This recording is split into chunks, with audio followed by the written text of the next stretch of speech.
Sister Jayanti. But it's also very interesting that in these times of Corona, we've had unique situations that people have been in. Our families have spent more time together because people are at home. But we've also seen, especially in the last 1 year, we've seen a lot of polarization. We've seen a lot of violence. We've seen a lot of churn. We've seen a lot of divide. We see that everywhere. We've seen what happened in India with the farmers' protest leading to violence. You may have seen it. Very unfortunate. Very, very unfortunate.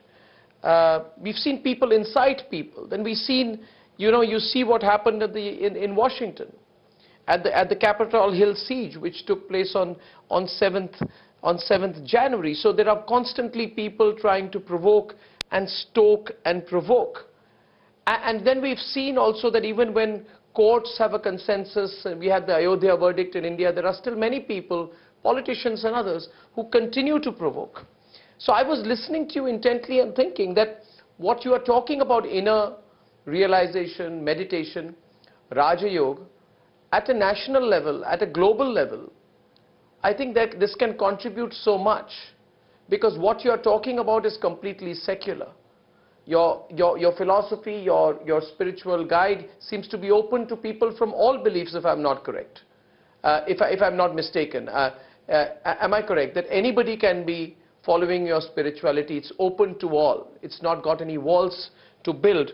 And I think this message of inner spirituality becomes more relevant in the difficult times that we are. So I want you to talk a little bit more about the relevance of the Brahma Kumari philosophy, spirituality, to heal the wounds of the world at large, which are becoming evident if you switch on the channels and you read the news these days. You're absolutely right. It's become a huge sense of polarization, but that's because when there's great darkness and light begins to enter the world, then of course it's time for that battle between the light and the dark. But always, not just in fairy tales, but in reality, ultimately, it's the light that wins, because the light isn't fighting the darkness. If there's darkness, what you do? You just light a candle, and the candle and the power of the illumination of the candle will gradually allow the darkness to go away. When the sun rises, it doesn't fight the darkness or the night, it just begins to shine. And the more the sun rises and shines, there is no more darkness. So in a way, ignorance and darkness come in because there's an absence of light. But when light begins to enter the world, then the darkness disappears. And so I'm thinking about the situation where, in India, we would use this word Kali Yuga, the dark age, the iron age, the age of darkness. Well, that's now changing. People are interested in meditation. People are interested in vegetarian diet, veganism. People are interested in looking at a holistic approach to things rather than a very limited approach. And these are things that people are interested in across the world. Yes, the Brahma Kumari started in India, and India is our home base. And of course, we serve India. Every village is being served, not just the cities. But the knowledge is universal. It's knowledge which is applicable to every human being. And so Brahma Kumari centers now exist in over 120 countries. Now, it's not just the Indians. In London, we have the Indians and the Westerners who all come to study Raj Yoga together. And in every other place also the same. It's local people who come. And they take benefit. They become the teachers. They share these ideas with others. And so Raj Yoga is the medicine that everybody in the world needs today. And it has relevance to people of every culture, every tradition, every background. We have the proof of this. A warm invitation to you to come to Abu when we have our gatherings, when gatherings begin again. And you'll see a multinational gathering at Shivratri last year, for example. We had people from 110 countries. And so people recognize that ancient treasures of India that have, this idea of Vasudev Kutumba. The world is my family and its relevance. So I just want to mention a few things about Raj Yoga that really can heal the soul of the world. Firstly, this awareness that you and I and all others are one family. And if I begin to see people of different colors and races and backgrounds and genders with that vision of the soul, that divisiveness that has come in, that's separating us and creating all the problems in the world, that shifts completely.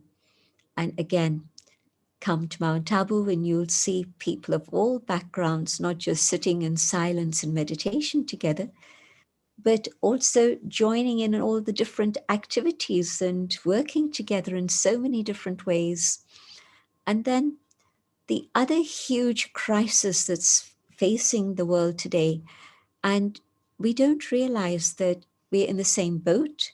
And if water is coming in on one part of the boat, it's going to reach my side of the boat also. And I'm talking about the ecology, the environment, and climate change. At this moment, we think that maybe, well, it's only a few Pacific islands that are going to be impacted. Not true. The world is being impacted by climate change, and we're not recognizing it. And it's only when all of us together in that consciousness of coming back to the awareness of nature as being absolutely vital for our well-being and survival, when we begin to treat nature with respect, then in that awareness, yes, we're going to be able then to work together and do something about the environment. Otherwise, climate change is moving forward very, very fast, and survival is a big issue. And spirituality teaches us respect. Respecting ourselves, respecting the laws of the land, respecting nature. And so our relationship with nature shifts again. And so the light is shining and the light is spreading around. And more people are talking about values. More and more people are talking about meditation. I see the change in a very practical way that's happening.